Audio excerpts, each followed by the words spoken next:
Hello students, ਮੈਂ ਮੋਹਿਤ Dhingra CBSE institute ਦੇ ਇਸ ਆਨਲਾਈਨ ਪਲੇਟਫਾਰਮ 'ਤੇ ਤੁਹਾਡਾ ਫਿਰ ਤੋਂ ਸਵਾਗਤ ਹੈ। ਆਪਾਂ ਡਿਸਕਸ ਕਰ ਰਹੇ ਸੀ ਪੰਜਾਬ ਪਟਵਾਰੀ ਦੇ ਇੰਪੋਰਟੈਂਟ ਕੁਐਸਚਨਸ ਨੂੰ।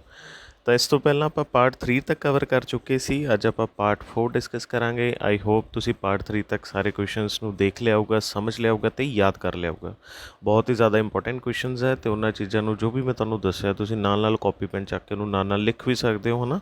ਬਹੁਤ ਜ਼ਿਆਦਾ ਰੈਲੇਵੈਂਟ ਚੀਜ਼ਾਂ ਤੁਹਾਨੂੰ ਇਹਦੇ ਵਿੱਚ ਦੱਸੀਆਂ ਜਾਂਦੀਆਂ ਜੋ ਕਿ ਐਗਜ਼ਾਮ ਪੁਆਇੰਟ ਆਫ ਵਿਊ ਨਾਲ ਕਾਫੀ ਇੰਪੋਰਟੈਂਟ ਹੁੰਦੇ ਤਾਂ ਵੈਲਕਮ। ਅੱਜ ਆਪਾਂ ਸਟਾਰਟ ਕਰਦੇ ਹਾਂ ਪਾਰਟ 4। ਤਾਂ ਪਾਰਟ 4 ਦਾ ਆਪਣਾ ਫਸਟ ਕੁਐਸਚਨ ਹੈ ਅੱਜ ਦਾ, ਨੈਸ਼ਨਲ ਕੌਨਸਟੀਟਿਊਸ਼ਨ ਡੇ ਵਾਜ਼ ਓਬਜ਼ਰਵਡ ਔਨ। ਤਾਂ ਇੰਡੀਅਨ ਨੈਸ਼ਨਲ ਕੌਨਸਟੀਟਿਊਸ਼ਨ ਡੇ ਕਦੋਂ ਮਨਾਇਆ ਜਾਂਦਾ? ਤਾਂ ਇਹਦਾ ਆਨਸਰ ਹੈ ਜੀ ਫਸਟ ਆਪਸ਼ਨ 26 ਨਵੰਬਰ। 26 ਨਵੰਬਰ ਨੂੰ ਆਪਣੇ ਇੰਡੀਆ ਦੇ ਵਿੱਚ ਕਿਹੜਾ ਡੇ ਮਨਾਇਆ ਜਾਂਦਾ ਹੈ?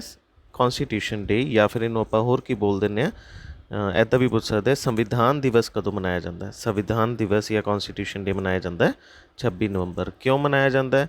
ਬਿਕੋਜ਼ ਕੀ ਹੋਇਆ ਸੀ 26 ਨਵੰਬਰ 1949 ਨੂੰ 26 ਨਵੰਬਰ 1949 ਨੂੰ ਆਪਾਂ ਸੰਵਿਧਾਨ ਨੂੰ ਕੀ ਕੀਤਾ ਸੀ? ਅਡੋਪਟ ਕੀਤਾ ਸੀ। ਇਹ ਵੀ ਯਾਦ ਰੱਖਣਾ, ਹਿਸਟਰੀ ਦੇ ਵਿੱਚ ਆ ਜਾਂਦਾ, ਪੋਲਿਟੀ 'ਚ ਆ ਜਾਂਦਾ। 26 ਨਵੰਬਰ 1949 ਨੂੰ ਆਪਾਂ ਸੰਵਿਧਾਨ ਨੂੰ ਅਡੋਪਟ ਕੀਤਾ ਸੀ ਅਤੇ 26 ਜਨਵਰੀ 1950 ਨੂੰ ਆਪਾਂ ਕੀ ਕੀਤਾ ਸੀ? ਇਹਨੂੰ ਲਾਗੂ ਕੀਤਾ ਸੀ, ਯਾਨੀ ਕਿ ਕੇਮ ਇਨਟੂ ਫੋਰਸ, ਲਾਗੂ ਕੀਤਾ ਸੀ। ਤਾਂ ਸੰਵਿਧਾਨ ਲਾਗੂ ਕੀਤਾ ਸੀ 26 ਜਨਵਰੀ 1950 ਅਤੇ ਅਡੋਪਟ ਕੀਤਾ 26 ਨਵੰਬਰ 1949 ਨੂੰ। ਅਤੇ 26 ਜਨਵਰੀ ਨੂੰ ਆਪਾਂ ਕੀ ਮਨਾਉਂਦੇ ਹਾਂ ਜੀ? ਰਿਪਬਲਿਕ ਡੇ। ਠੀਕ ਹੈ, ਇਹ ਯਾਦ ਰੱਖਣਾ। ਤਾਂ ਆਪਾਂ ਇਹ ਵੀ ਕਹਿ ਸਕਦੇ ਵੀ ਜਿਹੜਾ 26 ਨਵੰਬਰ ਹੈ, 26 ਨਵੰਬਰ ਨੂੰ ਇੱਕ ਤਾਂ ਨੈਸ਼ਨਲ ਕੌਨਸਟੀਟਿਊਸ਼ਨ ਡੇ, ਦੂਸਰਾ ਸੰਵਿਧਾਨ ਦਿਵਸ, ਤੀਸਰਾ ਇਹਨੂੰ ਬੋਲਿਆ ਜਾਂਦਾ ਨੈਸ਼ਨਲ ਲਾਅ ਡੇ।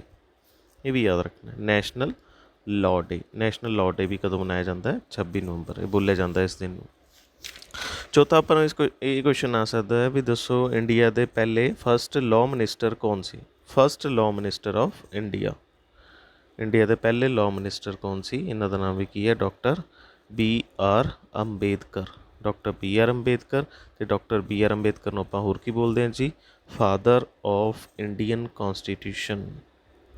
ਇਹ ਵੀ ਯਾਦ ਰੱਖਣਾ ਹੈ, father of Indian constitution. Bharat ਦੇ ਸੰਵਿਧਾਨ ਦੇ ਫਾਦਰ ਵੀ ਕੌਣ ਹੈ? BR ਅੰਬੇਦਕਰ। Very important. ਇਹ ਸਾਰੇ ਇੰਪੋਰਟੈਂਟ ਕੁਐਸਚਨ ਸੀਗੇ ਜੋ ਆਪਾਂ ਨੂੰ ਇਸ ਤੋਂ ਨਿਕਲ ਕੇ ਆਉਂਦੇ, ਤੁਸੀਂ ਯਾਦ ਰੱਖਣਾ। ਨਾਲ ਨਾਲ ਤੁਸੀਂ ਕਾਪੀ ਪੈਨ ਲੈ ਕੇ ਇਹਨੂੰ ਨੋਟ ਵੀ ਕਰ ਲੈਣਾ। ਚਲਦੇ ਹਾਂ ਜੀ ਸੈਕਿੰਡ ਕੁਐਸਚਨ ਦੇ। The first explosion of atomic device in India was carried out in the state of. India ਨੇ ਆਪਣਾ ਪਹਿਲਾ ਐਟੋਮਿਕ ਡਿਵਾਈਸ ਜਾਂ ਫਿਰ ਪਹਿਲਾ ਨਿਊਕਲੀਅਰ ਟੈਸਟ ਕਿਹੜੀ ਸਟੇਟ ਦੇ ਵਿੱਚ ਕੀਤਾ ਸੀ? ਇਹਦਾ ਫੋਰਥ ਆਪਸ਼ਨ ਕਰੈਕਟ ਆਨਸਰ ਹੈ ਰਾਜਸਥਾਨ। ਅਤੇ ਰਾਜਸਥਾਨ ਦੀ ਕਿਹੜੀ ਜਗ੍ਹਾ ਸੀ? ਉਹ ਜਗ੍ਹਾ ਦਾ ਨਾਮ ਹੈ ਜੀ ਪੋਖਰਨ ਰੇਂਜ। ਪੋਖਰਨ ਦੇ ਵਿੱਚ ਕੀਤਾ ਸੀਗਾ। ਕਾਫੀ ਜ਼ਿਆਦਾ ਇੰਪੋਰਟੈਂਟ ਕੁਐਸਚਨ ਹੈ। ਅਤੇ ਇੰਡੀਆ ਨੇ ਆਪਣਾ ਨਿਊਕਲੀਅਰ ਟੈਸਟ ਕਦੋਂ ਕੀਤਾ ਸੀ? 1974 ਦੇ ਵਿੱਚ। 1974 ਦੇ ਵਿੱਚ। ਅਤੇ ਆਹ ਜਿਹੜਾ ਨਿਊਕਲੀਅਰ ਟੈਸਟ ਸੀ ਉਹਦਾ ਇੱਕ ਕੋਡ ਵਰਡ ਸੀ। ਉਹਦਾ ਕੋਡ ਵਰਡ ਕੀ ਹੈ ਜੀ? Smiling Buddha. Smiling Buddha, very important. ਇਹ ਸਾਰੇ ਕੁਐਸਚਨ ਆਪਾਂ ਨੂੰ ਇਸ ਤੋਂ ਬਣ ਸਕਦੇ ਆ।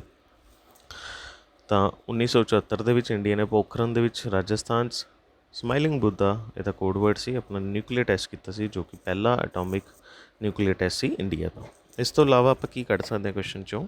ਜਿਵੇਂ ਕਿ ਆਪਾਂ ਨੂੰ ਰਾਜਸਥਾਨ ਦੀ ਕੈਪੀਟਲ ਪੁੱਛ ਸਕਦੇ ਆ। ਰਾਜਸਥਾਨ ਦੀ ਕੈਪੀਟਲ ਕੀ ਹੈ ਜੀ? ਜੈਪੁਰ। ਅਤੇ ਜੈਪੁਰ ਦਾ ਨਿਕਨੇਮ ਪੁੱਛ ਸਕਦੇ ਆ। ਜੈਪੁਰ ਦਾ ਨਿਕਨੇਮ ਕੀ ਹੈ ਜੀ? Pink city. ਪਿੰਕ ਸਿਟੀ ਕਿਹਨੂੰ ਬੋਲਿਆ ਜਾਂਦਾ? ਜੈਪੁਰ ਨੂੰ। ਮਨੀਪੁਰ ਦੀ ਕੈਪੀਟਲ ਹੈ ਜੀ ਇੰਫੋਲ। Very important. ਇਹਨੂੰ ਕਿਵੇਂ ਯਾਦ ਰੱਖਣਾ? ਦੇਖੋ ਮਨੀ ਦੇ ਵਿੱਚ ਆਉਂਦਾ ਮਨੀ। ਮਨੀ ਕੀ ਆਪਣੇ ਲਈ ਇੰਪੋਰਟੈਂਟ ਹੈ, ਇੱਦਾਂ ਯਾਦ ਰੱਖਣਾ। ਮਨੀ ਕੀ ਆਪਣੇ ਲਈ ਇੰਪੋਰਟੈਂਟ। ਤਾਂ ਮਨੀਪੁਰ ਦੀ ਕੈਪੀਟਲ ਹੈ ਇੰਫੋਲ। ਦੈਨ ਹੈ ਨਾਗਾਲੈਂਡ। ਨਾਗਾਲੈਂਡ ਦੀ ਕੈਪੀਟਲ ਹੈ ਜੀ ਕੋਹਿਮਾ। ਨਾਗਾਲੈਂਡ 'ਚ ਕੀ ਹੈ? ਦੇਖੋ ਨਾਗ ਹੈ। ਜੇ ਨਾਗ ਹੈ ਤਾਂ ਇੱਥੇ ਕੋਈ ਨਹੀਂ ਜਾਊਗਾ ਮੀਨਸ ਕੋਹਿਮਾ। ਫਿਰ ਕੀ ਹੈ ਜੀ? ਜੰਮੂ ਕਸ਼ਮੀਰ ਦੀ ਦੋ ਕੈਪੀਟਲਸ ਹੈ। ਫਸਟ ਹੈ ਜੰਮੂ, ਸੈਕਿੰਡ ਹੈ ਸ਼੍ਰੀਨਗਰ ਹੈ ਦੀ ਸਮਰ ਕੈਪੀਟਲ, ਜੰਮੂ ਇਹਦੀ ਵਿੰਟਰ ਕੈਪੀਟਲ। ਇਸ ਤੋਂ ਐਸੇ ਯਾਦ ਰੱਖਣਾ, ਇਸ ਤੋਂ ਸ਼੍ਰੀਨਗਰ, ਇਸ ਤੋਂ ਸਮਰ। ਠੀਕ ਹੈ ਜੀ। ਚਲਦੇ ਹਾਂ ਥਰਡ ਕੁਐਸਚਨ 'ਤੇ, ਵਿਚ ਇਜ਼ ਦਾ ਓਲਡੈਸਟ ਇੰਟਰਨੈਸ਼ਨਲ ਏਅਰਲਾਈਨ। ਆਪਣੀ ਵਰਲਡ ਦੇ ਵਿੱਚ ਸਭ ਤੋਂ ਪੁਰਾਣੀ ਇੰਟਰਨੈਸ਼ਨਲ ਏਅਰਲਾਈਨ ਕਿਹੜੀ ਸੀ? ਇਹਦਾ ਆਨਸਰ ਹੈ ਇਹ ਆਪਸ਼ਨ ਡੱਚ KLM। ਇਹ ਦੁਨੀਆ ਦੀ ਸਭ ਤੋਂ ਪੁਰਾਣੀ ਏਅਰਲਾਈਨ ਹੈ। ਇਹਨਾਂ ਨੇ ਆਪਣੀ ਪਹਿਲੀ ਉਡਾਨ ਜਿਹੜੀ ਭਰੀ ਸੀ ਉਹ ਸੀ ਲੰਡਨ ਟੂ ਐਮਸਟਰਡਮ।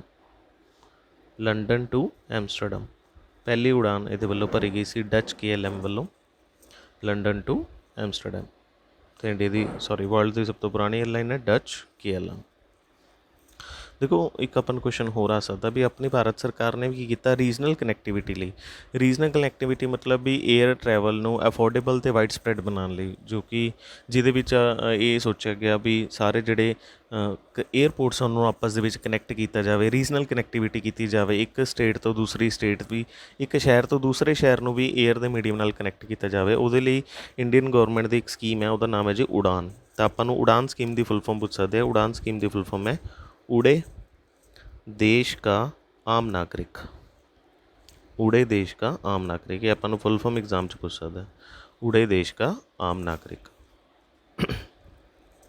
चलते हैं जी फोर्थ क्वेश्चन ते। Who introduce the HVY variety of seeds in India? High yield variety. HVY मतलब की है जी? हाई ईल्ड ਵੈਰਾਈਟੀ, ਮਤਲਬ ਘੱਟ ਬੀਜਾਂ ਨੂੰ ਯੂਜ਼ ਕਰਕੇ ਜ਼ਿਆਦਾ ਪੈਦਾਵਾਰ ਕਰ ਸਕਦੇ ਸੀ। ਇੱਦਾਂ ਦੇ ਸੀਡਸ ਜੋ ਕਿ ਵੀਟ ਦੇ ਸੀਡਸ ਨੂੰ ਇੰਡੀਆ ਦੇ ਵਿੱਚ ਇੰਟਰੋਡਿਊਸ ਕੀਤਾ ਗਿਆ ਸੀ, ਉਹ ਕਿਹਨਾਂ ਨੇ ਕੀਤਾ ਸੀ? ਇਹਦਾ ਸੀ ਆਪਸ਼ਨ ਕਰੈਕਟ ਆਨਸਰ ਹੈ ਐਨ ਬੋਰਲੋਗ। ਐਨ ਬੋਰਲੋਗ ਯਾਨੀ ਕਿ Norman Borlaug. Very important question, Norman Borlaug. ਅਤੇ ਨੋਰਮਨ ਬੋਰਲੋਗ ਨੂੰ ਆਪਾਂ ਕੀ ਬੋਲਦੇ ਹਾਂ ਜੀ? Father of green revolution. Father of green revolution in world.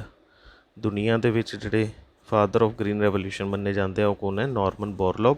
ਇਹਨਾਂ 1960 ਦੇ ਅਰਾਊਂਡ ਦੀ ਗੱਲ ਹੈ, ਇਹਨਾਂ ਨੇ ਇੰਡੀਆ ਦੇ ਵਿੱਚ ਇੰਟਰੋਡਿਊਸ ਕੀਤੇ ਸੀ ਹਾਈ ਈਲਡ ਵੈਰਾਈਟੀ ਸੀਡਸ। ਅਤੇ ਜੇ ਆਪਾਂ ਨੂੰ ਕੁਐਸਚਨ ਆ ਜੇ father of green revolution in India, father of green revolution in India, ਇਹਨਾਂ ਦਾ ਨਾਮ ਹੈ ਜੀ MS ਸਵਾਮੀਨਾਥਨ। MS ਸਵਾਮੀਨਾਥਨ, ਇਹ ਵੀ ਯਾਦ ਰੱਖਣਾ। MS ਸਵਾਮੀਨਾਥਨ ਕੌਣ ਹੈ? Father of green revolution India. ਜੇ ਆਪਾਂ ਨੂੰ ਕੁਐਸਚਨ ਆ ਜੇ ਫਾਦਰ ਆਫ ਗ੍ਰੀਨ ਰੈਵੋਲਿਊਸ਼ਨ ਇਨ ਪੰਜਾਬ, ਇਹਨਾਂ ਦਾ ਨਾਮ ਹੈ ਜੀ MS ਰੰਧਾਵਾ। MS ਰੰਧਾਵਾ। ਤਾਂ 3 ਫਾਦਰ ਤੁਸੀਂ ਯਾਦ ਰੱਖਣੇ ਆ, ਵਰਲਡ ਦੇ, ਇੰਡੀਆ ਦੇ ਅਤੇ ਪੰਜਾਬ ਦੇ। ਬਾਕੀ ਆਪਸ਼ਨਸ ਨੂੰ ਵੀ ਆਪਾਂ ਦੇਖ ਲੈਂਦੇ ਹਾਂ। ਜਵਾਹਰ ਲਾਲ ਨਹਿਰੂ ਕੌਣ ਸੀ ਜੀ? ਜਵਾਹਰ ਲਾਲ ਨਹਿਰੂ 'ਤੇ ਕੀ ਕੁਐਸਚਨ ਆਊਗਾ? Was the first prime minister of India. India ਦੇ ਪਹਿਲੇ ਪ੍ਰਾਈਮ ਮਿਨਿਸਟਰ ਸੀਗੇ ਜਵਾਹਰ ਲਾਲ ਨਹਿਰੂ। ਮਹਿਲਾ ਨੂੰ ਵੀ ਇਕੋਨਮਿਸਟ ਸੀ ਪਹਿਲਾਂ, ਜਦੋਂ ਪਲੈਨਿੰਗ ਕਮਿਸ਼ਨ ਬਣਿਆ ਸੀ ਉਹਦੇ ਮੈਂਬਰ ਰਹੇ ਸੀ। ਠੀਕ ਹੈ, ਇੰਨਾ ਜ਼ਿਆਦਾ ਇੰਪੋਰਟੈਂਟ ਨਹੀਂ ਹੈ। ਚਲੋ ਫਿਰ ਦੇਖਾਂਗੇ ਇਹਨਾਂ ਨੂੰ। ਫਿਰ ਹੈ ਵੀ ਕੁਰੀਅਨ। ਵੀ ਕੁਰੀਅਨ ਨੂੰ ਕੀ ਬੋਲਿਆ ਜਾਂਦਾ ਹੈ? ਇਹ ਵੈਰੀ ਇੰਪੋਰਟੈਂਟ ਹੈ। ਇਹਨਾਂ ਨੂੰ ਬੋਲਿਆ ਜਾਂਦਾ ਫਾਦਰ ਆਫ ਵਾਈਟ ਰੈਵੋਲਿਊਸ਼ਨ। ਦੇਖੋ ਗ੍ਰੀਨ ਰੈਵੋਲਿਊਸ਼ਨ ਦਾ ਕਿਹਦੇ ਲਈ? ਉਹਦੇ ਵਿੱਚ ਵੀਟ, ਰਾਈਸ, ਹੈ ਨਾ, ਇਹਨਾਂ ਚੀਜ਼ਾਂ ਦੀ ਮੈਕਸਿਮਮ ਪ੍ਰੋਡਕਸ਼ਨ ਕੀਤੀ ਗਈ ਸੀ।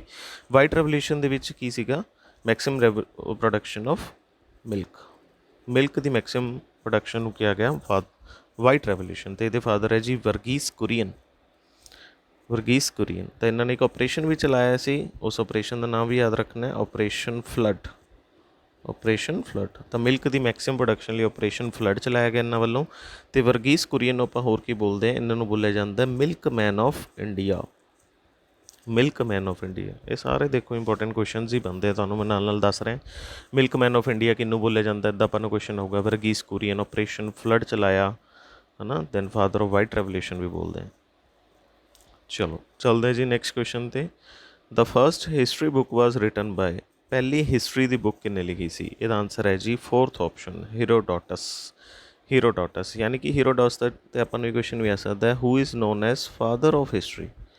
ਤਾਂ ਇਹ ਕੁਐਸਚਨ ਆਊਗਾ ਫਾਦਰ ਆਫ ਹਿਸਟਰੀ। ਹਿਸਟਰੀ ਆਪਾਂ ਪੜ੍ਹਦੇ ਹਾਂ, ਫਾਦਰ ਆਫ ਹਿਸਟਰੀ ਕਿਹਨੂੰ ਬੋਲਿਆ ਜਾਂਦਾ? ਹੀਰੋਡੋਟਸ। ਪਹਿਲੀ ਹਿਸਟਰੀ ਬੁੱਕ ਵੀ ਇਹਨਾਂ ਵੱਲੋਂ ਲਿਖੀ ਗਈ। ਬਾਕੀ ਆਪਸ਼ਨਸ ਨੂੰ ਵੀ ਆਪਾਂ ਡਿਸਕਸ ਕਰ ਲੈਂਦੇ ਹਾਂ। ਯੂਕਲਿਡ।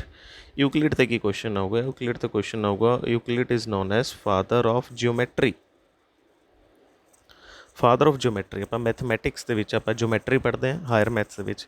ਤਾਂ ਫਾਦਰ ਆਫ ਜਿਓਮੈਟਰੀ ਕਿਹਨੂੰ ਬੋਲਿਆ ਜਾਂਦਾ? ਯੂਕਲਿਡ ਨੂੰ।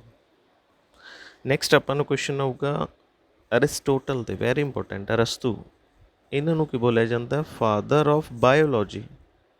ਸਾਇੰਸ ਦਾ ਜੋ ਆਪਣਾ ਸਬਜੈਕਟ ਹੈ ਬਾਇਓਲੋਜੀ, ਫਾਦਰ ਆਫ ਬਾਇਓਲੋਜੀ ਕਿਹਨੂੰ ਬੋਲਿਆ ਜਾਂਦਾ? ਅਰਿਸਟੋਟਲ। Study of life.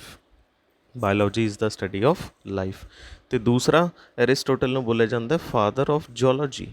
ਦੋ ਯਾਦ ਰੱਖਣਾ ਹੈ, father of biology and father of zoology. Zoology ਕੀ ਹੁੰਦਾ? Study of animals. ਐਨੀਮਲਸ ਦੀ ਸਟੱਡੀ ਦੀ ਨੂੰ ਬੋਲਿਆ ਜਾਂਦਾ ਜੀਓਲੋਜੀ। ਤਾਂ father of biology and father of zoology ਕੌਣ ਹੈ? ਅਰਿਸਟੋਟਲ ਯਾਨੀ ਕਿ ਅਰਸਤੂ। ਚਲੋ ਜੀ ਚੱਲਦੇ ਹਾਂ ਨੈਕਸਟ ਕੁਐਸਚਨ 'ਤੇ। 6 ਕੁਐਸਚਨ ਹੈ, who is considered as the father of sitar. Sitar ਜਿਹੜਾ ਇੱਕ ਇੰਸਟਰੂਮੈਂਟ ਹੈ ਨਾ, ਮਿਊਜ਼ੀਕਲ ਇੰਸਟਰੂਮੈਂਟ ਹੈ, ਉਹਨੂੰ ਸਹਿਤਾਰ ਵੀ ਲਿਖਿਆ ਜਾਂਦਾ, ਇੱਦਾਂ ਵੀ ਆ ਸਕਦਾ, ਇੱਦਾਂ ਵੀ ਲਿਖ ਸਕਦਾ। ਤਾਂ ਇਹਦੇ ਫਾਦਰ ਕੌਣ ਸੀ? ਸੀ ਆਪਸ਼ਨ ਇਹਦਾ ਕਰੈਕਟ ਆਨਸਰ ਹੈ ਅਮੀਰ ਖੁਸਰੋ। ਅਮੀਰ ਖੁਸਰੋ ਕੌਣ ਸੀ? ਇੱਕ ਸੂਫੀ ਸੰਤ ਸੀਗੇ, ਪੋਇਟ ਵੀ ਸੀ ਇੰਡੀਆ ਤੋਂ, सूफी संत या पोइट, काफ़ी इंपॉर्टेंट क्वेश्चन इससे पूछा जाता। Amir Khusro is also known as parrot of India. Parrot of India किनू बोलिया जाता है? अमीर खुसरो नू। या फिर इन्हों बोलिया जाता है तूती ए हिंद। वेरी इंपॉर्टेंट, तूती ए हिंद। तो पैरट ऑफ इंडिया या फिर तूती ए हिंद किनू बोलिया जाता है? अमीर खुसरो नू। सूफी संत सी, काफ़ी इंपॉर्टेंट क्वेश्चन इन्हों ते आंदा। तो फादर ऑफ सितार भी इन्हों मन्निया जाता।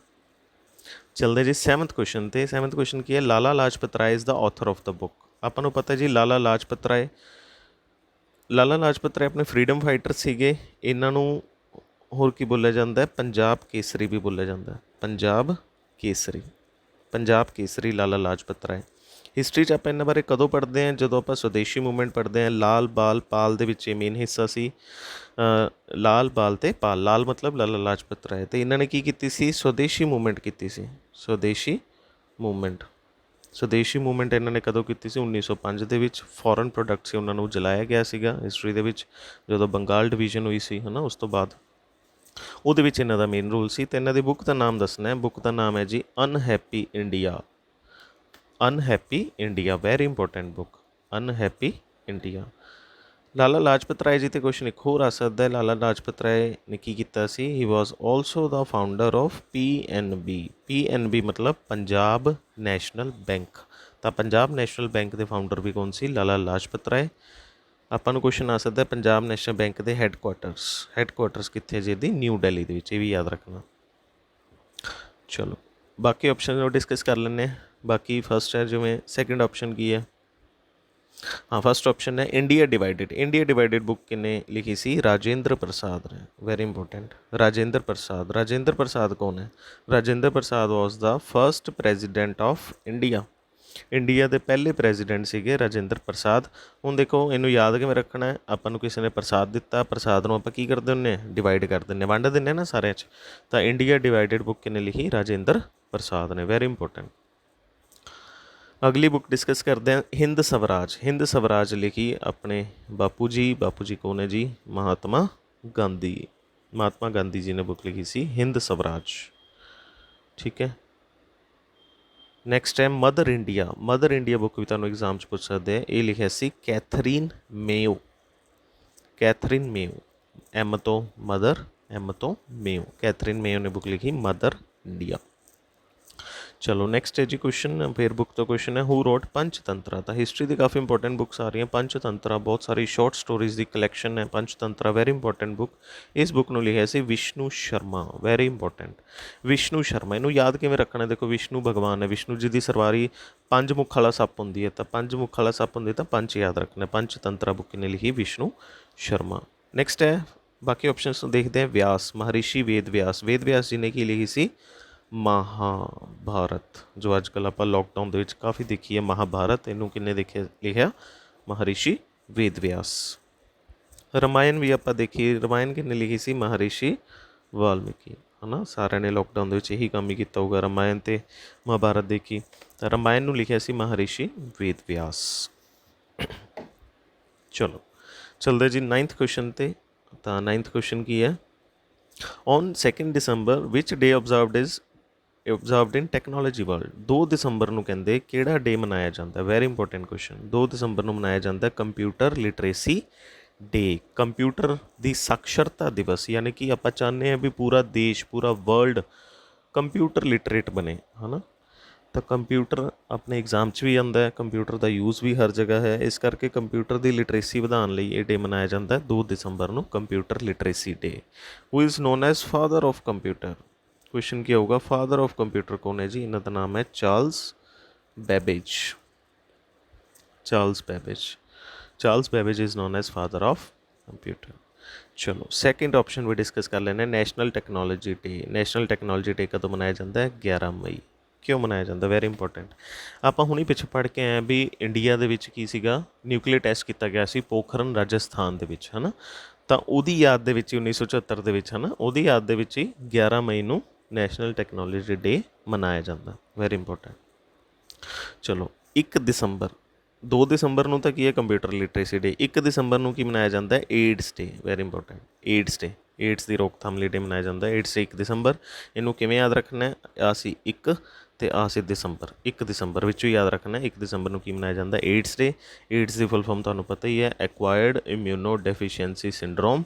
ਤੇ ਏਡਸ ਕਿਸ ਤੋਂ ਹੁੰਦਾ, ਇੱਕ ਵਾਇਰਸ ਤੋਂ ਹੁੰਦਾ, ਵਾਇਰਸ। ਤੇ ਉਸ ਵਾਇਰਸ ਦਾ ਨਾਮ ਕੀ ਹੈ ਜੀ, HIV ਵਾਇਰਸ। HIV ਦੀ ਫੁੱਲ ਫਾਰਮ ਕੀ ਹੈ, ਹਿਊਮਨ ਇਮਿਊਨੋ ਡੈਫੀਸ਼ੀਐਂਸੀ ਵਾਇਰਸ। ਠੀਕ ਹੈ, ਇਹ ਸਾਰੀਆਂ ਚੀਜ਼ਾਂ ਵੀ ਤੁਸੀਂ ਯਾਦ ਰੱਖਣੀਆਂ, ਜੋ ਮੈਂ ਬੋਲ ਰਿਹਾ ਤੁਸੀਂ ਨਾਲ ਨਾਲ ਲਿਖ ਲੈਣਾ। ਤਾਂ ਅੱਜ ਦਾ ਲਾਸਟ ਕੁਐਸਚਨ ਹੈ, which of the following stories written by Rabindranath Tagore. Very important, ਇਹਨਾਂ 'ਚੋਂ ਕਿਹੜੀ ਆਪਸ਼ਨ ਹੈ ਜਿਹੜੀ ਰਵਿੰਦਰਨਾਥ ਟੈਗੋਰ ਨੇ ਲਿਖੀ, ਵੈਰੀ ਇੰਪੋਰਟੈਂਟ। ਫੋਰਥ ਆਪਸ਼ਨ ਦਾ ਕਰੈਕਟ ਆਂਸਰ ਹੈ ਕਾਬੁਲੀਵਾਲਾ। ਤਾਂ ਰਵਿੰਦਰਨਾਥ ਟੈਗੋਰ ਜੀ ਦੀ ਆਪਾਂ ਮੇਨ 3 ਯਾਦ ਰੱਖਣੇ ਜੋ ਆਪਾਂ ਨੂੰ ਐਗਜ਼ਾਮ 'ਚ ਪੁੱਛ ਸਕਦੀ ਹੈ। ਫਸਟ ਹੈ ਗੀਤਾਂਜਲੀ, ਸੈਕਿੰਡ ਹੈ ਗੋਰਾ, ਤੀਸਰੀ ਹੈ ਕਾਬੁਲੀਵਾਲਾ। ਇਹ ਕੁਛ ਇੰਪੋਰਟੈਂਟ ਬੁੱਕਸ ਹੈ ਇਹਨਾਂ ਦੀਆਂ ਜਾਂ ਪਲੇਜ਼ ਹੈ, ਯਾਦ ਰੱਖਣਾ ਹੈ, ਰਿਟਨ ਬਾਏ ਰਵਿੰਦਰਨਾਥ ਟੈਗੋਰ। ਰਵਿੰਦਰਨਾਥ ਟੈਗੋਰ ਕੌਣ ਸੀ, he was the first Indian to win Nobel Prize in Literature. Very important. First Indian to win Nobel Prize in Literature. Sahitya the field ਦੇ ਵਿੱਚ ਪਹਿਲੇ ਭਾਰਤੀ ਜਿਨ੍ਹਾਂ ਨੇ ਨੋਬਲ ਪ੍ਰਾਈਜ਼ ਜਿੱਤਿਆ, ਅਤੇ ਇੰਡੀਆ 'ਚੋਂ ਪਹਿਲੀ ਸੀ ਜਿਹੜਾ ਕੋਈ ਨੋਬਲ ਪ੍ਰਾਈਜ਼ ਜਿੱਤ ਚੁੱਕਿਆ ਸੀ, ਉਹ ਸੀ ਰਵਿੰਦਰਨਾਥ ਟੈਗੋਰ। ਇੰਡੀਅਨ ਦੀ ਜਗ੍ਹਾ ਤੁਹਾਨੂੰ ਇੱਥੇ ਪਹਿਲੇ ਏਸ਼ੀਅਨ ਵੀ ਲਿਖ ਸਕਦੇ, ਯਾਨੀ ਕਿ ਪੂਰੇ ਏਸ਼ੀਆ ਦੇ ਵਿੱਚੋਂ ਪਹਿਲੇ ਏਸ਼ੀਅਨ ਸੀਗੇ, ਉਹ ਵੀ ਕੌਣ ਸੀ, ਰਵਿੰਦਰਨਾਥ ਟੈਗੋਰ। ਠੀਕ ਹੈ ਜੀ। ਬੁੱਕ ਕਿਹੜੀ ਲਿਖੀ, ਗੀਤਾਂਜਲੀ, ਗੋਰਾ ਅਤੇ ਕਾਬੁਲੀਵਾਲਾ। ਹੁਣ ਜੇ ਆਪਾਂ ਨੂੰ ਕੁਐਸਚਨ ਆ ਜਾਏ ਵੀ ਇਹਨਾਂ ਨੂੰ ਨੋਬਲ ਪ੍ਰਾਈਜ਼ ਕਿਹੜੀ ਬੁੱਕ ਕਰਕੇ ਮਿਲਿਆ ਸੀ, ਉਹ ਬੁੱਕ ਦਾ ਨਾਮ ਹੈ ਜੀ ਗੀਤਾਂਜਲੀ। ਇਸ ਬੁੱਕ ਕਰਕੇ ਮਿਲਿਆ ਸੀ, ਗੀਤਾਂਜਲੀ ਕਰਕੇ, ਤਾਂ ਇਹ ਬੁੱਕ ਇੰਪੋਰਟੈਂਟ ਹੈ। ਗੀਤਾਂਜਲੀ, ਗੋਰਾ ਅਤੇ ਕਾਬੁਲੀਵਾਲਾ। ਰਵਿੰਦਰਨਾਥ ਟੈਗੋਰ, ਗੌਰ ਦੇ ਵਿੱਚ ਗੌਰ ਆ ਰਿਹਾ ਨਾ, ਗੌਰ ਤੋਂ ਗੋਰਾ ਵੀ ਯਾਦ ਰੱਖ ਲੈਣਾ ਅਤੇ ਗੀਤਾਂਜਲੀ ਵੀ ਯਾਦ ਰੱਖ ਲੈਣਾ। ਠੀਕ ਹੈ ਜੀ। ਤਾਂ ਇਹ ਸੀ ਅੱਜ ਦੇ ਆਪਣੇ ਇੰਪੋਰਟੈਂਟ ਕੁਐਸਚਨਸ।